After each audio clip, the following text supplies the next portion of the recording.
I want to thank you all for coming and a chance to visit with you, and I just thought it would be important to share a little bit about where we are and where we're headed, and give you a chance to ask some questions that you may have. Obviously, we've had a lot of news and activity in the last couple month or weeks or so. And I'll just say that, I'm about a year over in, and, we have focused heavily on the culture here at Pitt in the athletic department. And, I've talked a lot about creating a culture of comprehensive excellence, and just to make sure that people realize the culture is made up of your people. It's hard to define a culture. The people are what define your culture. And so we feel that we have really done a nice job of building the right people around the table, whether it's on our administrative team and our coaching staff, getting the right people who believe in what we're doing and believe that we can be absolutely competitive in the ACC. And if you're competitive in the ACC, you're competitive nationally. And that's what we aspire to do across the board with our 19 teams. So you all know how important I think Coach Capel and Coach White are in that formula of belief and having the confidence and courage to come here and help us build something special and build something that sustains success. I think alignment and stability of leadership is really important. And obviously that's why we manage, Coach Narduzzi the way we do. I think it's critical that we solidify him as our head coach for a long time. He's on a tremendous trajectory, and we wanted that to happen. And obviously we expect the same thing with all of our coaches. So that's, the people side of it is starting to fill in and starting to really get solidified. So once you have the right people, and everybody understands the expectations and they understand the belief system and they know what we're trying to build, then, we kind of shift focus to how do we help them, provide them with the necessary tools and resources and facilities to have success in the ACC and nationally.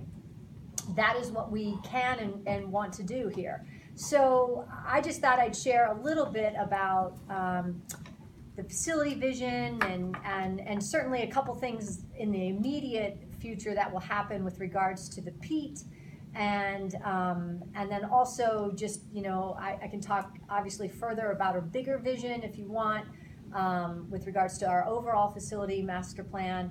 And I'm happy to do that. But on the near front, we have season basketball tickets, and so obviously with both basketball and football ticket sales are very strong, and we're in a very good position on both fronts, which is exciting.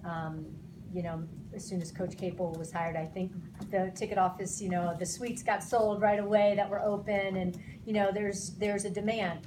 But what we want to share with our basketball season ticket holders and fans and people that want to be back in, next year at the end of the 2018-19 basketball season, we will be flipping the court.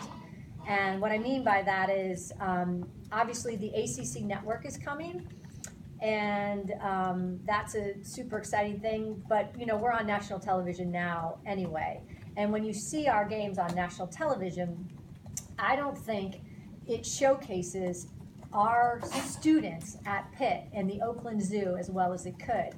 I mean, the Oakland Zoo is one of it's one of our best assets that we have at Pitt.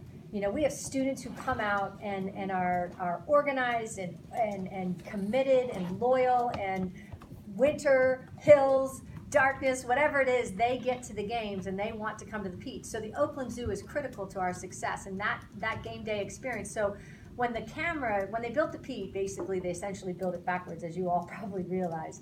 So the cameras shoot at the benches, which are in front of the suite. So at the end of this season, we will redo the floor. We'll have some fun with that. You all can weigh in on, what it might look like.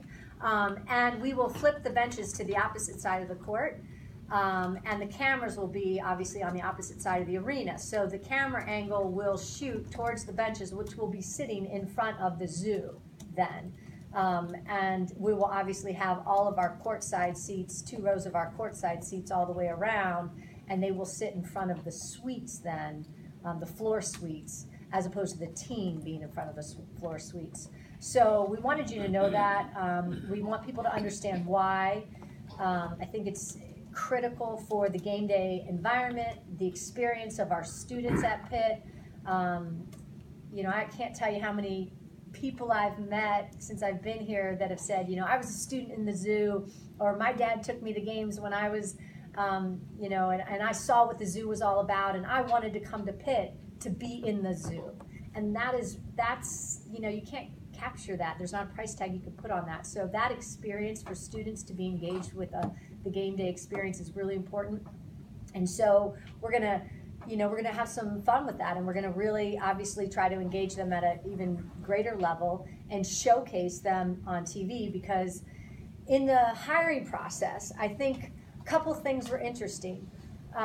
With both men's and women's basketball, obviously, they know Pitt well, and so many of the people we talked to had coached as an opposing coach at the Peat against Pitt, and they were very interested in Pitt because they know what an unbelievably intimidating place the Petersen Events Center is to play, and they know what that game day atmosphere is, and they know how great of fans we have here in Pittsburgh, and so that was attractive to them. They're like, look, I want to be a part of that because I've been trying to coach against it, and I think I'd love to be a part of that. So they know, but I don't know that the media or the national fan knows, because again, our camera, the actual televised cast of it does not showcase the Peat as well as it could. So that's one of the reasons. And then honestly, Coach Capel and Coach White both asked, I don't think it was actually right during the interview process, but it might have been right after we offered them the job and they accepted. It was very shortly after. It's like, hey, you do realize like the court's backwards, right? You know, and when I watch game film on there, like it would make a lot more sense if it was situated the other way. And so both of them recognize the need to flip the court as well. And the timing's good. Obviously, we're doing a lot of construction with the ACC Network and getting prepared for that. If you come in the main lobby area, you'll see the McCarl Hall of Champions is under construction, and that's where the new ACC Network studios is going. And so I just think, you know, along with the flip, one other part, we will reseed the arena next at the end of the next basketball season. So before we go to the new layout, we will reseat the arena.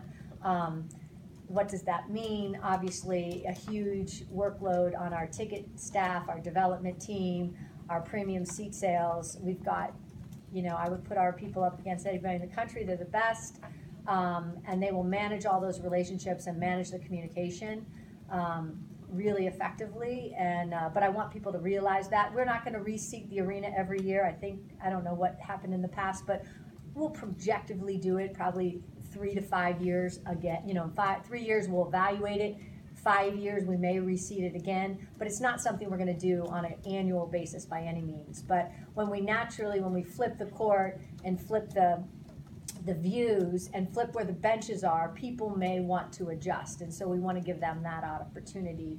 Again, I have unbelievable confidence in our development team and our ticket office staff, and all the premium seat areas will be managed really well, and we'll communicate that. So that communication is going out to our basketball season ticket holders later this week. So I just didn't want it to get out there and you all not realize, okay, what are they doing? Why are they doing this? Where is everything headed? And what does this really mean for the fan coming to basketball? So that's essentially the Peat. If you guys have questions about that, I mean, you can interrupt me anytime. I'm happy to talk about that. So let's make sure everyone understood. Status quo for 18-19 basketball season, right? With sincere notification to all of our season ticket holders during this year, immediately starting this week with the basketball renewal letters, and then the adjustment in 19-20. So a lot of time to digest this year. Reseeding will be at the end of this season, not right now. Not time to get. No, not time. Now, and it doesn't make sense because the whole point is when we flip it, they may want to be in different spaces. Once they see. Yeah, the configuration of it all. Yeah, and we'll bring people to the arena. We'll give them a chance to pick their, locations and what will be available at the time. I mean, it's a little tricky because the demand is it's real. So people are like, how do I get back in? What do I do?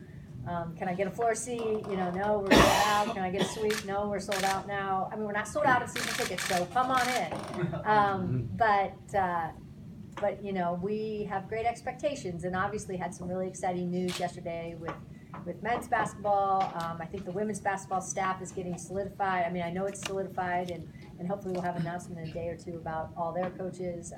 But we're headed in the right direction with those teams. So you're going to have the Oakland Zoo breathing down the necks of the opposing bench? Yeah. Yeah. Hecklers and whatever. It's and again, we'll have to manage that. And I think one of the things that's great about the Oakland Zoo is they are very organized. They meet regularly. We have staff that meet with them regularly. And it's about being a good sportsmanship, and I want people who come here to know that it's a tough place to play because it's loud and exciting, but we want to cheer for our team more than criticize or overly heckle the opponents. Heather, will the allotment be the same between the students and in terms of their number of seating in the general public? Will that change at all? Yes. I mean, we may expand a little bit. We'll have to. The ACC requires you to hold 75 seats behind their bench, so we can't completely take over that space, but yeah, so we'll set aside those 75 and kind of shift them over a bit. Yeah. Heather, have some fun with this. This is your chance to tell them we're moving the media to make more seats for the Oakland Zoo. They'll love that. Okay, we're in there. We don't want that to be the headline. That doesn't need to be the headline. We can watch the game on TV sometime. Yeah, you can watch it from my office. We're not taking their meal away, so We're going to create a really cool area for the media, Yeah. so the zoo can expand. Yeah. Will the changes affect the overall capacity of the arena? The changes will not affect the overall capacity, right? Yeah. We may be able to have more students down low, though. That's a hope. Yeah, we're going to take some time to study this. This isn't hey, we're ready to pull the trigger right now and make all these decisions. We need to talk with a lot of different people, assess the layout. We've already put down a model where, like, what if we flipped it and we showed where all the seats are and all the different locations, and how can we expand premium areas, how can we expand student participation, and then obviously how do we take care of other individuals, the band, the media, the cheerleaders. So there's a lot involved in the court flip, and we're going to take our time to make sure we do it right. Joanne and Carol, from a student perspective, since you are our undergraduate media representatives here. Sounds great. There we go. Endorsement. Well, and that's, part of our focus has been, we want coming to Pitt to be one of the most extraordinary experiences as a student athlete in their life. Not the most extraordinary, right? But one of their when we meet with recruits, and I was talking to a basketball recruit 2 days ago, and you Unnamed. Yeah, unnamed. You sincerely. I want them to know that coming to Pitt as a student athlete will be one of the most remarkable experiences in their life, not the most remarkable. And I think as a student coming to Pitt, we want, part of their student experience, that's where memories are made. I mean, not that you don't remember going to, classes with your, roommates or that sort of things or friends, but, real relationships and things that bond for a lifetime, people come back, people come back to go to games, and it's because they remember going to games with their brothers or uncles or friends or roommates or fraternity brothers or whatever it is. And so we want, as a student at Pitt, them to have the priority and that experience that unites them and allows us to unite our campus in a really meaningful way. So that's what do you guys estimate is it's going to take financially to make all this happen? Well, the ACC Network is, we have that particular project covered, and we are running under budget. Thank you, Mr. Ramacone, Art Ramacone, our CFO. He will be happy to hear that, and I think that the project's running very well, and under budget. There's some, it's not a massive cost, and we can plan that from a capital standpoint. These aren't really strong fundraising opportunities. It's more of a ongoing expense, and there's some of this is a one-time, changing the camera decks. It's, that's a one-time expense. We're not going to move those again. Resanding your court, you've got to build in an ongoing plan to update your field or field spaces, your facilities on an ongoing basis. So that's a part of our comprehensive 10-year plan that's outlined as far as, when are we going to resand the court again. So we'll plan for that financially.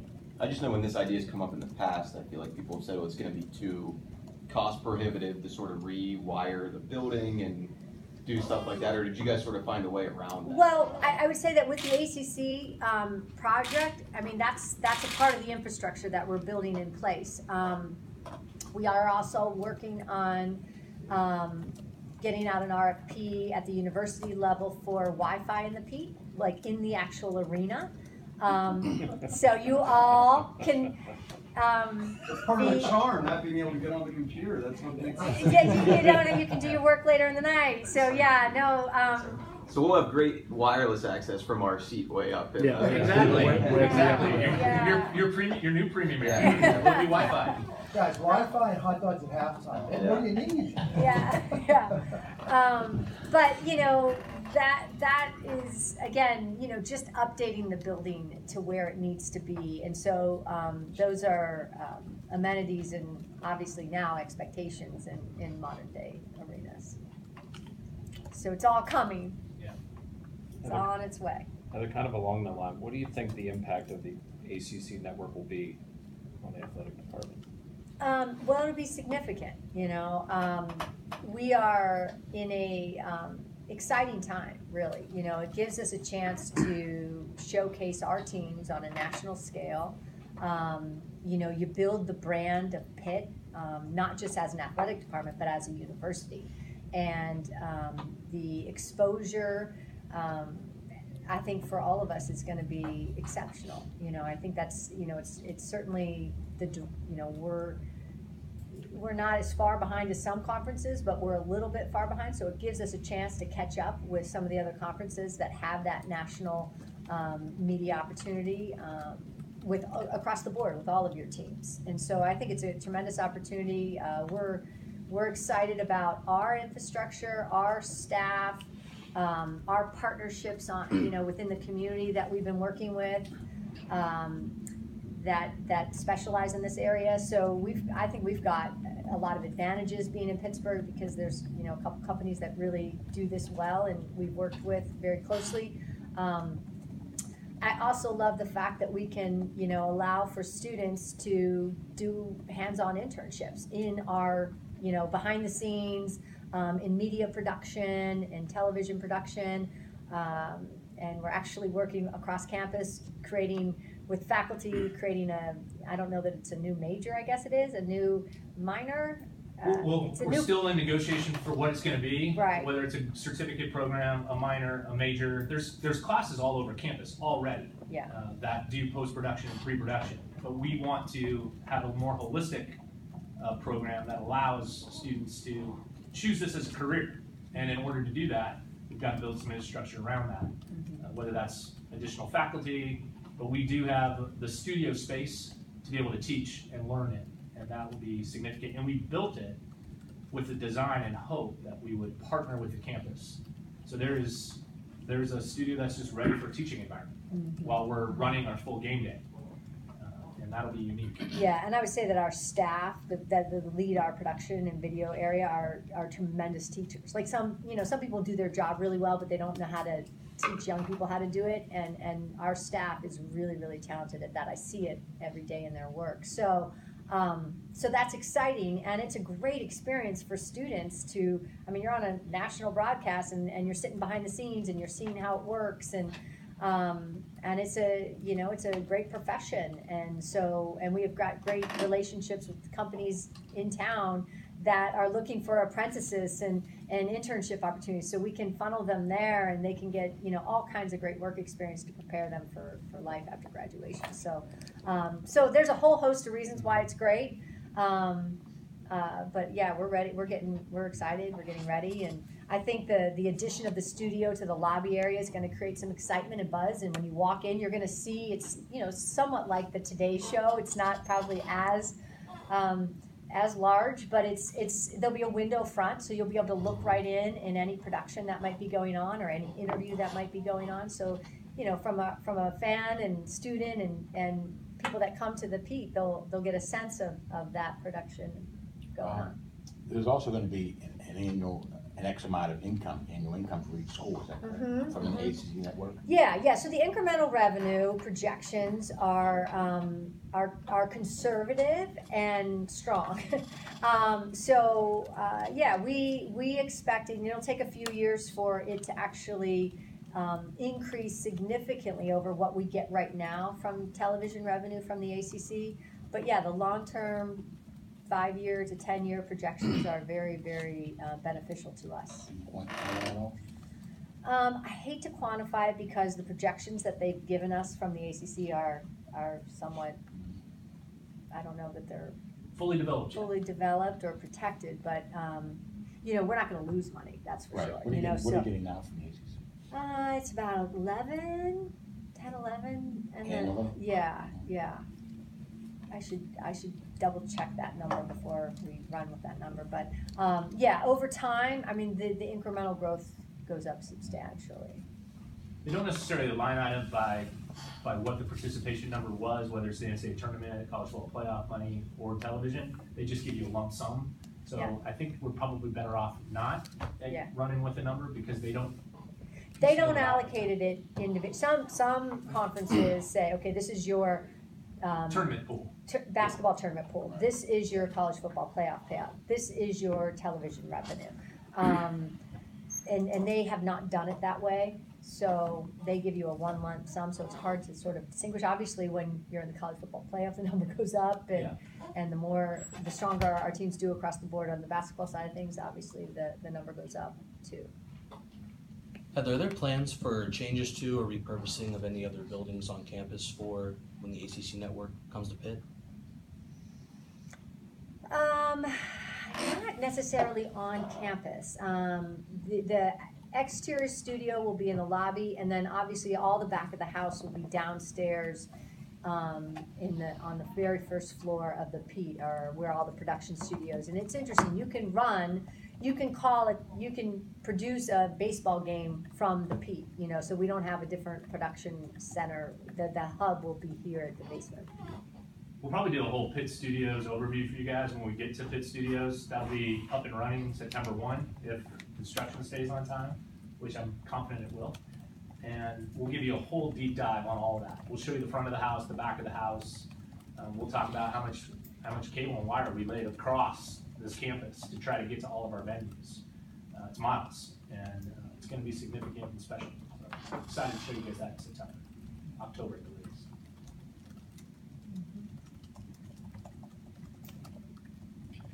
What else would you guys like to talk about? Heather, assuming we've exhausted this particular subject? What about, not related to the ACC Network, what other things around campus are you looking at project-wise? Well, so you know, leadership matters, right? People matter, facilities do matter. So we will always look for ways to improve our facilities. You know, we have ongoing projects at football. Right now, they're going under shower area, massive renovation in the showers and bathroom and all of that, barber shop that is needed. And so they did the locker room, but basically the shower area was never done, and the flow of that and how it's laid out. So that's a project, a big project that's going on at football right now. In basketball, obviously we have our new coaches. We have new ideas, new vision, and we have a lot of ways that we can make some improvements on the basketball side of things as well. But as an athletic department, you know, we embarked about a year ago on, when I first got here, we took a look at what their athletic facility master plan looked like. And we made some, you know, we kind of shifted away from one direction, and I focused on, you know, if we've got 19 teams, we want everyone to be competitive in the ACC, then we've got to look at the facilities of our 19 teams. And so there are some significant needs that you can identify right away. You know, for example, when we eliminated the stadium however many years ago, they never replaced the track. Like, we never built a true indoor track. And so, you know, we've got an unbelievably, you know, strong coaching staff, and they're doing the best they can. But when you don't really have a facility that you're recruiting to, is, you know, I mean, you have some limitations, and they have unbelievable teachability, and the kids get faster when they get here. But the reality is we don't have a great training facility. So that's just one example. Then I would also say that, you know, football, you all know where football is, you all know where basketball is. That takes care of 3 of our teams. We have 16 other teams that work out and train every day up on the hill in Fitzgerald Fieldhouse. So that's 84% of our student athletes live and learn and train in that facility. It's a 1951 facility that needs significant change. So what we did was we embarked on, okay, if our goal is comprehensive excellence, and our goal is putting our student athletes to have the most extraordinary experience possible, what do we need to do to improve that? And, you know, competitive facilities, I mean, it's you know, like, it's our teaching environment. It's where our coaches teach every day. So you need technology, you need, you know, state-of-the-art equipment, medical care, nutrition, sports psychology, all of that, you know, is you know, we were just behind. And so we redirected our architectural firm to say, okay, if you were going to do something, and we worked very collaboratively, fortunately, with our university. So Chancellor Gallagher has been just an incredible leader to work for, number one, and number two, he values what athletics brings to this campus, and he wants a plan and a vision for us to enhance it. And I think that there's student and student athlete opportunities to be enhanced from a health and well-being and obviously physical standpoint. So we worked very collaboratively with the university. They're going under a huge university master planning process. So we kind of ran parallel that, you know, I didn't want to build on property that they were going to put a dorm on, you know, I mean, so you have to collaborate across campus and say, okay, what footprint of land can athletics use to redevelop a vision for our athletic facilities? So it's all about vision. So right now, I mean, you have to see things differently. So right now we know, okay, the OC lot is parking, right? Well, what if it wasn't? You know, we know where the field house is right now, but what if it wasn't a field house? How would it look and feel differently?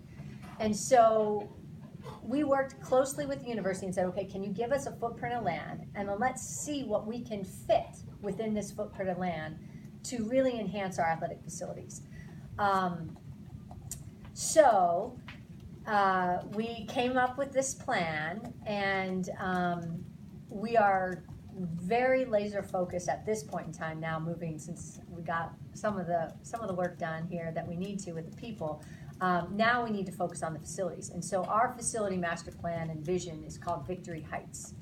And you all know what Victory Lights are, right? So so Victory Heights is a term that our team came up with because it's about, you know, putting our student athletes in a position for success. And I think that there's some really neat student components too that we can build in. But Victory Heights is about rethinking about the space, really where the field house is, where Trees Hall is, where the OC lot is, and what can you actually put in that space. 84% of our student athletes work out every day in a strength conditioning room that is not air conditioned. probably not the best situation, and yet we get unbelievable recruits, and we won an ACC championship in volleyball. So you can't use it as an excuse, and we get talented kids here, but I just think how much better of an experience, how much more, you know, a better position we can put them in for success if we had, you know, some of these facilities. So we're looking at a Center for Human Performance, which would be a new state-of-the-art, obviously, strength conditioning area, sports medicine area,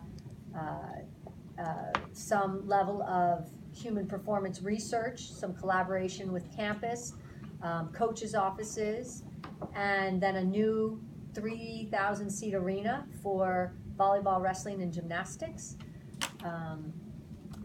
And then a new indoor track as well on the back side of the Human Performance Center. We would be having attached a new indoor, you know, 300-meter track where you could host events, and it would connect to the cost center. And there's ways, we did some really nice renovations to the cost center. They did put new lights, new turf,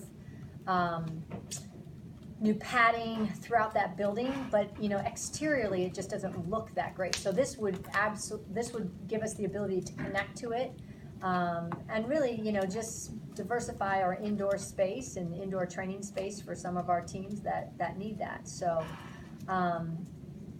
Victory Heights has, you know, the goals are really to transform the student athlete experience here at Pitt, to create to show a demonstrated commitment to comprehensive excellence from a facility standpoint.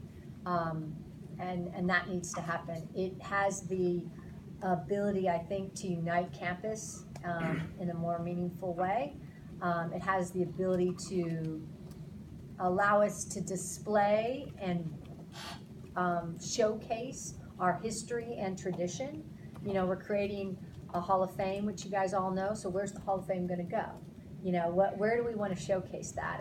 And so there's some opportunities to, we'll just think of this up the hill very differently. And so our plans are very exciting, you know, I think bold, necessary, and transformative. So is this on paper, or are there wrecking balls There's in moving my in head. up there, or, I mean, how close? I mean, these are big projects, right? Yeah, no, they're major projects. It's a significant project. You know, it's definitely on paper. It's definitely in the planning phases. We are in the, you know, we're in the process of, you know, really fundraising a significant, you know, we need to fundraise towards this project, you know, and work out all of that piece of it with the university yet. But you have a vision and you have a plan, and we know what could fit in what space, and that was really the part of the study that was important for us to recognize, okay, what could go where and that sort of thing. But we're not, you know, no, there's no wrecking ball, there's no specific timeline. We have a lot of work to do towards that project. It's a plan that you start with, and you build it from there. And it's a focus, you know, I mean, so otherwise you're, okay, well, what are we gonna do next here or there, that, you know, and so we always have to enhance football and basketball for sure, but I think Victory Heights is a part of that vision, and we have a chance to really try to transform Pitt athletics from that standpoint.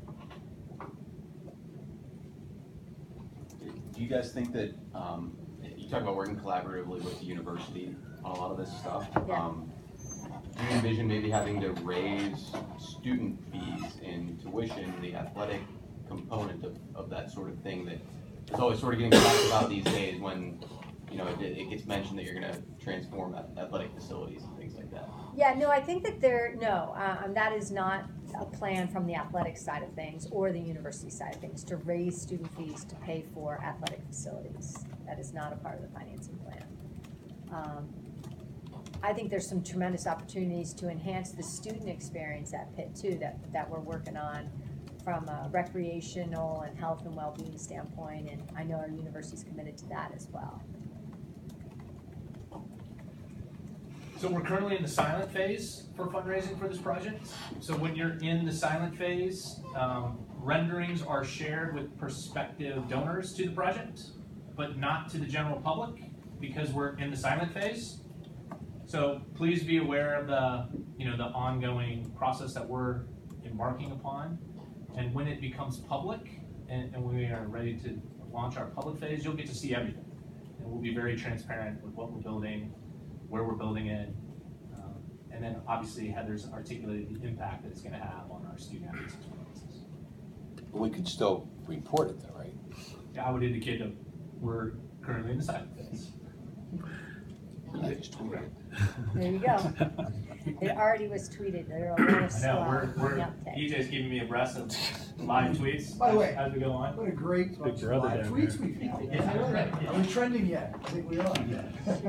Heather, Good stuff. I asked you last June if you thought 19 sports was the right number, and obviously it was new. You've done a lot of, you have a lot of experience. You've obviously put a lot of work into how difficult it is to have facilities for all these sports in an urban campus. Do you still feel like that's the right answer for Pitt long term? Yeah, it's something we obviously always evaluate. What is the right makeup? But yeah, I think 19 or the makeup of the sports that we have right now makes sense. But you always want to figure out, okay, could we do something? What's what would be unique to Pitt? What would be good additions? I think of it in that terms. What would make it, and if you think about it, you've got to be able to put your student athletes in a position for success. So what sports could we put our student athletes in a position for success? So, and that would align. If you lived in a town that didn't have a lake or body of water for a long time, you wouldn't have rowing, right? So you sort of have to evaluate what's your school like, what's your campus like, what sport could you really add that or evaluate that would make sense, and they could have some level of success. But no changes right now. Sorry to cut you off there, Heather, but when we talk about these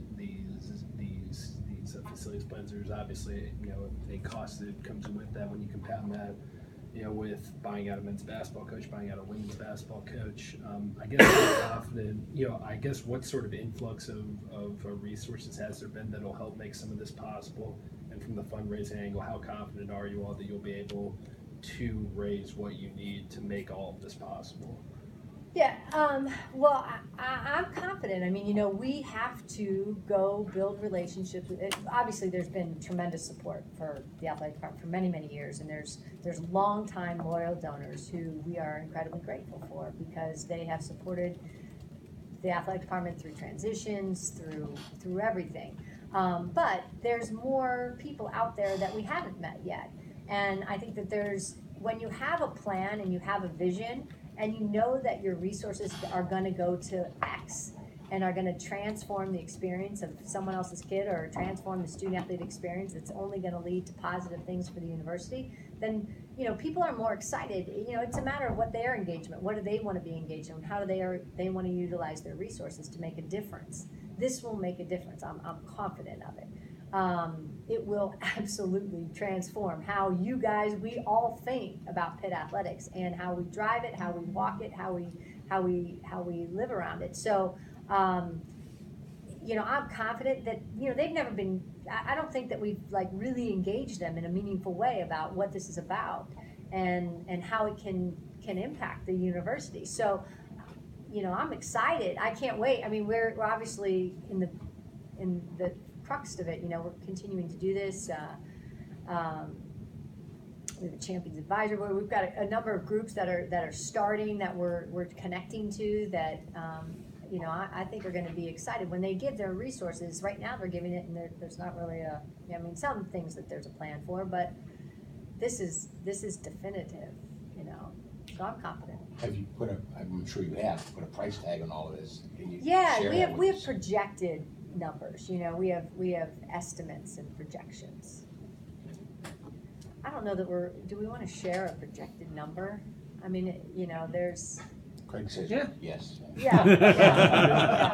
Transparency. Yeah. Well, I would, you can look across the country. What would it cost for an indoor track? You know what I mean? So these are facilities that are you know, I think the other important thing about the project is these are not, you know,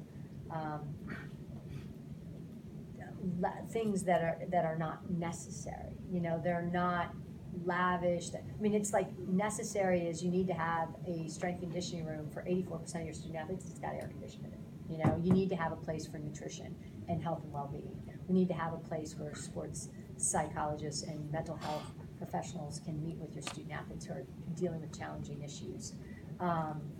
You need to have a place for world-class medical care. I mean, look where we're in like the greatest medical care setting of any university in the country. And so you need to have a training room that mirrors what we're able to do here with our world-class physicians. And so it's not, you know, unnecessary space. It's very reasonable and necessary. I think the scope of the project can expand too, based on, we talk a lot about meaningful partnerships within our community, right? So we have research opportunities that might be second to none for any institution in Division I athletics because of proximity of our medical schools and the faculty and staff that we have on this campus. So if they asked us to do something more on an expansion of the research facility, we would definitely do that, right? So that would increase the scope of the project. There's opportunities for retail space. And if we had partners that came on that wanted to do some retail space within our district, our athletic district, we would definitely do that, right? There's restaurants, there's residents, there's a whole host of different opportunities. So the scope of this project can go from what we need to what the university needs pretty quickly. And thankfully we're in those conversations, having those conversations, and looking for meaningful partnerships with our campus. For Heather or Christian, I guess, how similar would you guys say this sort of vision and this plan here at Pitt is to what you guys were sort of envisioning and what you set out to do and what you did accomplish at the EMU when you guys were there? I mean, it's anyway. I mean, I spent 15 it's all years. Relative, yeah, I spent 15 years at Ohio State, and we, you know, removed Jesse Owens track from the football stadium and built a brand new track, lowered the field, added, you know, end zone buildings, put a permanent south stands in. You know, we built the Schottenstein Center, we built the brand new softball stadium, we built an indoor golf facility, we built a boathouse. I mean, it's a part of college athletics is studying the facilities that your student athletes live and learn in every day and figuring out ways to make them better. And so it's innate in college athletics. I mean, there's been some interesting studies on the amount invested in facilities over the years, and you know, the numbers are, you know, that's just what you're competing against. So I don't think it, I mean, I think it's very consistent with what anyone would do that walks into a facility or walks into a position and into a department and tries to see what are we raising funds towards? What's going to have a meaningful impact in our student athletes' lives? You know, I mean, years ago when I very first got to Ohio State, I mean, our offices were in St. John Arena. And Andy Geiger, who was the athletic director at the time, and my office is in a hallway, okay, right? Like a hallway. And it's steam heat, you know, so it's either hot or freezing, you know, the heat goes on a certain time. And I remember walking into Andy's office in St. John Arena, walking around the bowels of the second level, and I, as a very young administrator, naively said to him, like, well, like, so do we have any facility plans for like athletic offices or like, you know, because we were talking about the Schottenstein Center and the stadium and the new pool and the rec center and all this stuff. And I was like, you know, like we work in a really tough, you know, environment. He's like, Heather, one thing you'll need to learn is it's not about us, you know, and it's not about building a glorious administrative building. It's about the student athlete's experience. And so, like I, you know, went back to my little cubicle in the hallway and just said, you know what, that's the lesson you learn is, you know, so when you come in here and, you know, this is a beautiful building, but like the fact is all of our kids are working out in the field house. And that's not, you know, it's not as good as it could be. It's fine, trust me, we're winning ACC championships up there, and there's nothing that's going to stop our coaches from believing and thinking that they can go and win ACC championships every day. But how do we make it better? You know, how do you improve the setting in which your kids work and train, you know, and how do you build pride, and you know, that all kind of goes together. So that's, I think it's natural with whatever you know, in the world of college athletics. I think it's natural. I think it's natural in any business. I mean, you don't stay in the same building, you know. Technology should be built into our, you know, to allow everybody to utilize the technology that's available now. So we look for ways, incremental ways to enhance. Heather, you mentioned just briefly like what you're up against and like seeing that. Are there any other like urban campuses around the country that you've sort of looked at as maybe an inspiration or a model for what you want to accomplish here?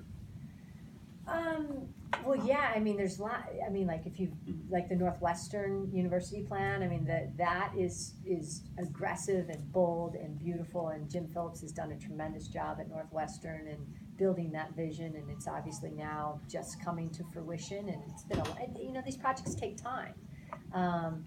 But that's one that comes to mind right out of the gate that's pretty transformative for what they were doing there. So you mentioned how old the field house is. You're probably not the first person to say his building's really old. It's been old for a long time. Why do you feel like it was never a priority for anyone else to go in here and say these sports that like wrestling and volleyball that Pitt has been good at for a very long time and has significant history at, they need this investment too? You know, I can't speculate on why people, you know, what priorities were important. You know, football and basketball are always going to be important. They're critical. They're you know, they are more of a visible brand. But you know, competitive success is contagious. I've seen it. I've been a part of it. I get it. And so when a team like volleyball goes and wins an ACC championship, and you see the recruits that men's and women's soccer are bringing in right now, and you see the volleyball team go to the NCAA regionals as a team for the first time in a number of years. I mean, all of a sudden people start to notice internally, you know, externally is externally, but internally, and then we host something like a breakfast with champions for the volleyball team because we're going to celebrate that championship, and all of a sudden everybody wants to be better.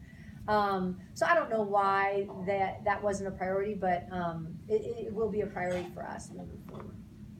I kind of feel like I'm contractually obligated to ask this, Heather, but as part of the Victory Heights project, there's no football stadium plan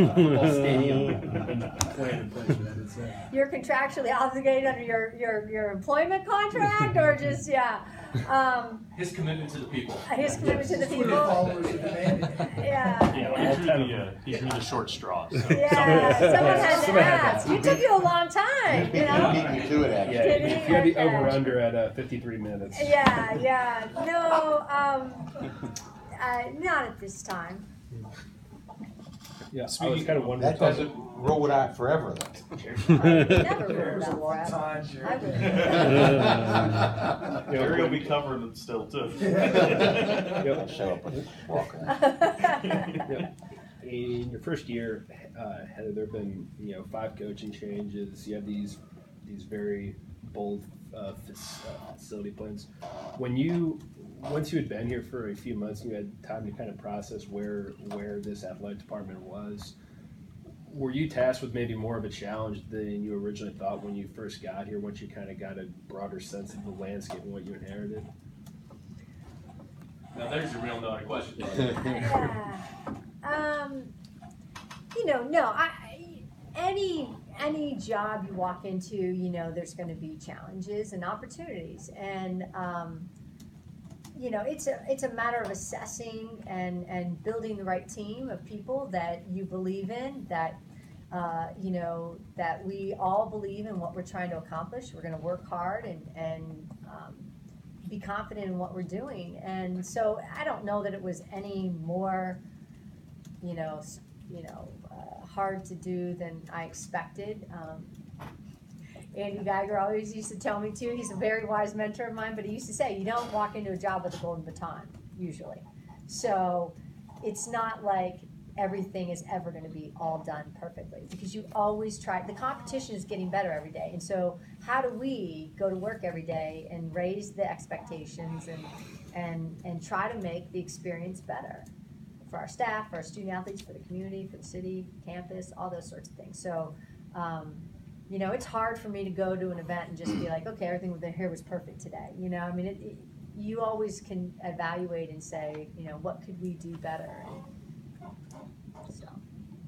As far as the football stadium, you do have, short of wins and short of wins and premier opponents and all of that, you know, I'm sure you've spent a lot of time trying to figure out how to get more people into the stadium. What kind of conclusions have you drawn after a year studying it?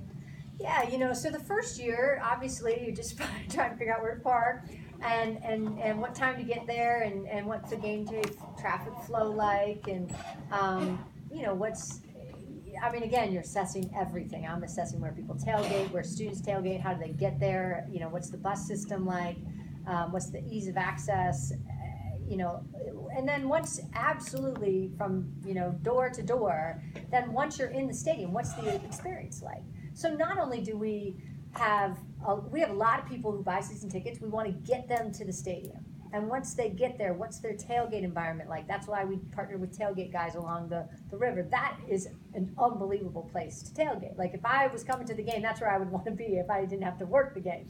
But that's where I would want to be. Where our students tailgate, I think is not good. I mean, I don't know why they are where they are, so we need to move them closer and make them a part of the scene. You know, so we have a lot of adjustments. And then once you're in the game, I mean, how do you make the experience within Heinz Field, you know, remarkable? And again, one of the first things you notice is the student section is all stacked on top of each other.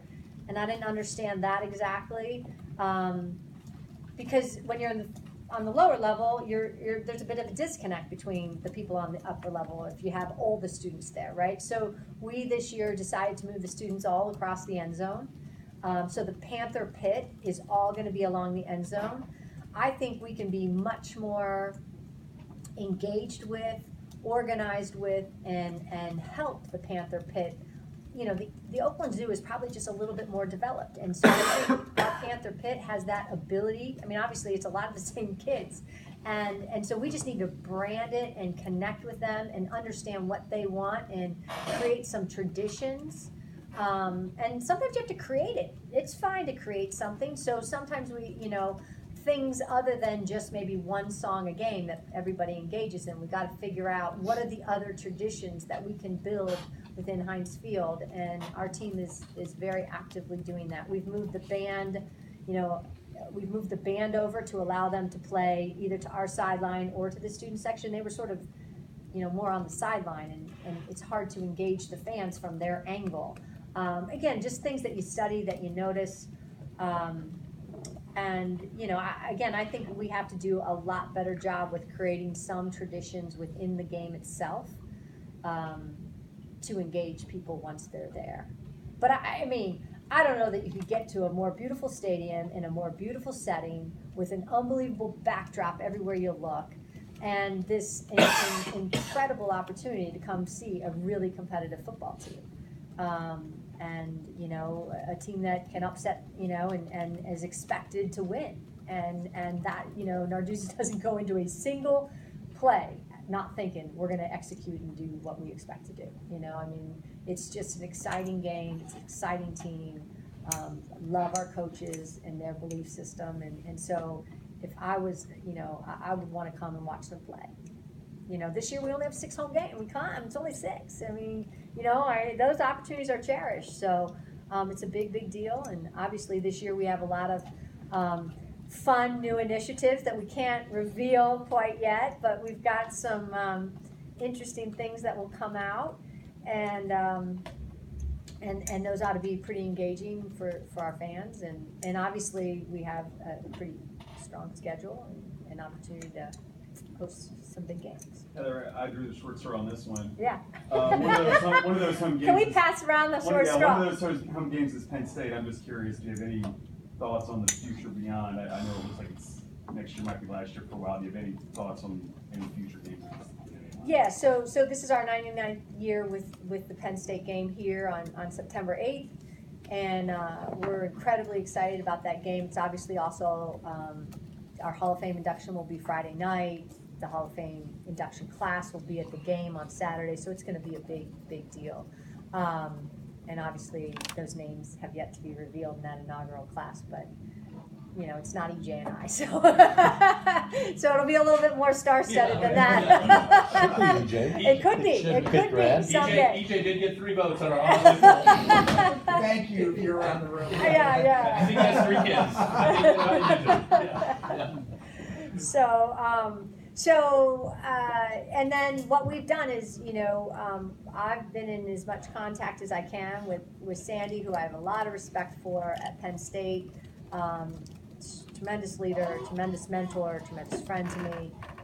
We have, you know, an agreement before them, but it has not been signed. And, we have asked to extend the games for 4 years, starting in 2025, I believe, is our next opening. 26. Oh, is it 2026? Sorry, 2026 for 4 years. Yeah, 26, 27, 28, 29. And they haven't given you much word one way or another on whether they're gonna sign that contract, I guess?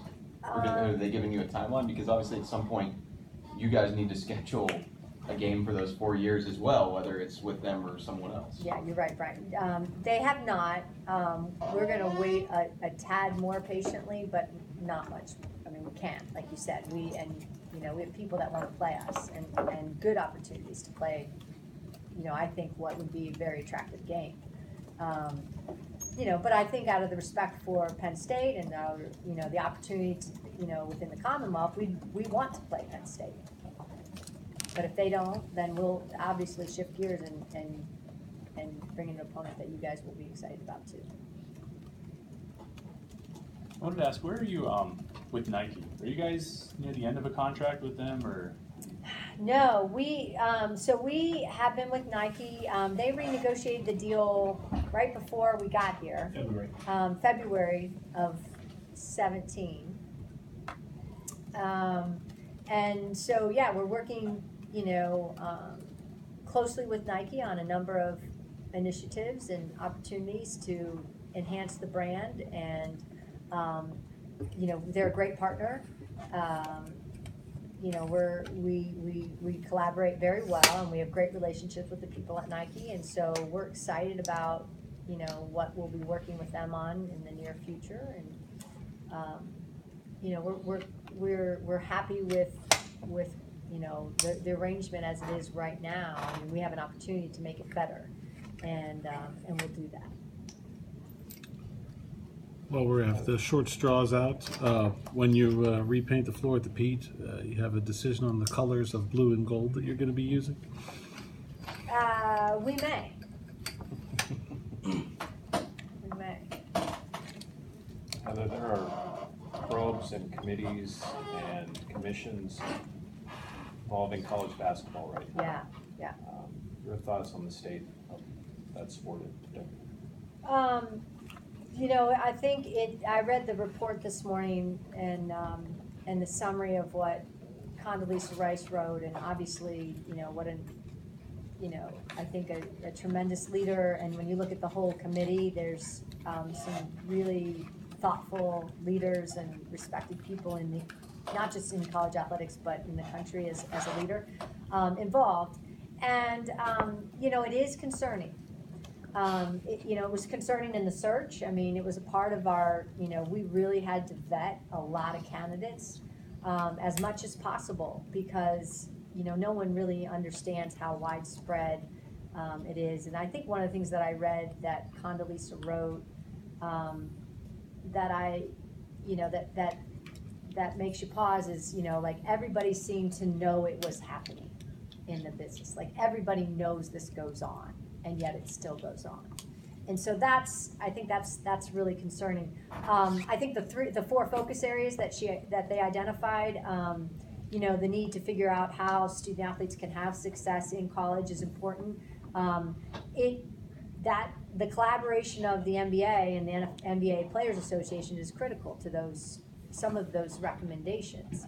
But I think it needs to happen. I mean, I think they put out on the table the things that people want to see happen, whether it's the one and done, and if the NBA doesn't do that, then there has to be a shift to to what are the, potential scholarship penalties if you have one and dones. Is that really what we're trying to do in college athletics? I mean, you just don't want the disingenuous student who comes here for a semester and really has no intent to be in college, and does not understand the value of a college degree, and the difficulty of making it at that next level. It's just, I mean, every kid going to college thinks that that's their path, and yet, so see, I just think it's important to focus on the value of what the education is that they are getting.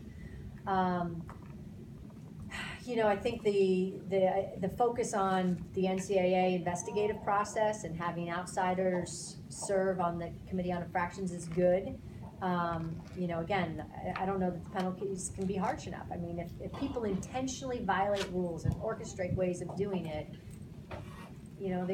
there should be significant penalties if they can really prove that. And that whole process is up for evaluation, I think. And then obviously the AAU, I think they made good points about the AAU organizations and having the NCAA involved in more certifying summer leagues, and AAU programs that want to be involved in those summer leagues have to disclose their financial statements. I mean, just from a transparency standpoint, I think that they're trying to get the information to the top and to the surface. And so I think the NCAA could take a very active role in certifying summer leagues, and that's where coaches would be allowed to recruit. And they wouldn't be allowed to go to a non-certified AAU summer league program, tournament. I mean, that probably makes some sense, I mean, the logistics of doing that, and what do AAU programs have to disclose, and how truthful are they going to be, and all, they're trying to bring to light what is the right thing there, and same with shoe companies, and I think she made a point about, serving on a lot of public boards of public companies, and those are public companies, and, the people on the boards may be, demanding more transparency about what really goes on with regards to shoe companies and the support of AAU organizations.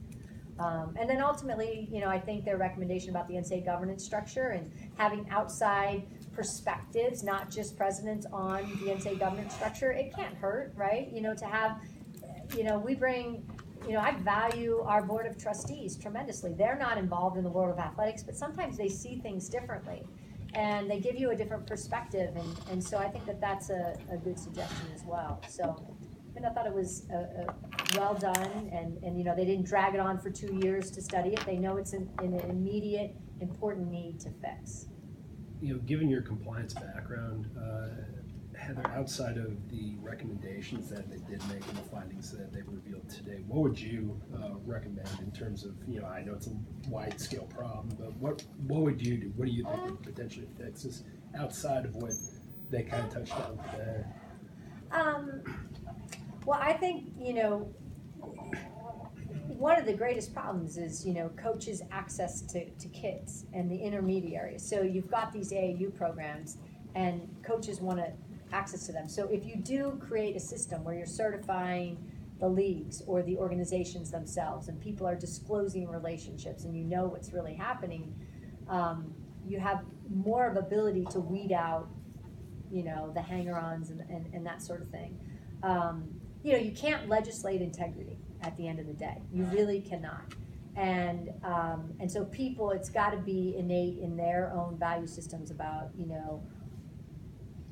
I don't know. I mean, there's just coaches out there that have said to you all along, I'm not going to cross that line, and I'm not going to do that. And then they know people who are, and so, I think giving kids the opportunity that have that exceptional talent to go to the NBA, let them go. But the one and done, I think, is a real problem, because there's a handful of those kids, or a number of those kids, that then taint the rest of it. I mean, I don't think every kid is getting paid to go to college. They just really aren't. But there's a number of them that there's too much money involved to think that they're not. In your your recent vetting process, did you have to scratch some names off your list because of these kind of things? Yeah, I mean, for sure. I mean, yeah, there were some situations that you just you had too much concrete information, you didn't do it on, you know, a whim or someone saying something or something like, but if you had concrete information, then yeah, I mean, you know, there's too much at risk for the reputation of our university and our athletic program that, you know, there's, you know, we really had to make some tough decisions there. And we've been going a little bit more than an hour. Was there any other topics you wanted to Any other short straws in the area? I know you've made a lot of changes. Just wondered your thoughts. Obviously, softball's off to a great start this year, but that program in baseball. Yeah, you know, I've only been able to see one softball game so far. Obviously, I watch it online or follow it closely, and I think they are having a good year. She made some changes in her assistant coaches this year, and I think both of those assistants have had an impact, which is great. I mean, again, both those are two programs with facilities that I think are strong, and you know, from a playing facility standpoint, those are in really good positions, and you know, baseball had a great win over Miami and has done some nice things, and they're progressing along. We evaluate everything throughout the season, and you know, it's kind of early. Even it's early to get outside. It isn't early for baseball season, but it is early for them to be playing outside. But there'll be both programs we continue to evaluate throughout the season. Would you be interested in the commission to look into football? To sort of evaluate, make changes, you know, because they have their own set of problems. It's not like they're... Yeah, they do. You know, I don't think that I don't think it hurts, right? You know, I don't think it would ever hurt. I mean, people's have alluded to the fact that, you know, there's some issues in football. It's just not as, they're probably not as, the AAU system is not quite as developed in football. You know, they have these 7-on-7 leagues and they go around and play and stuff like that. But the AAU system is a crux of the problem, as well as the NBA, you know, allowing them to do the one and done. They don't have that in football. But I think it's never hurts to say, okay, what are the greatest challenges? You know, how many staff members do we really need on the sideline? How many headsets should we have, and all that sort of thing. I mean, those issues continue to be discussed, and I don't think it hurts. But I don't think their issues are necessarily the same. Guys, thank you very much. Thanks.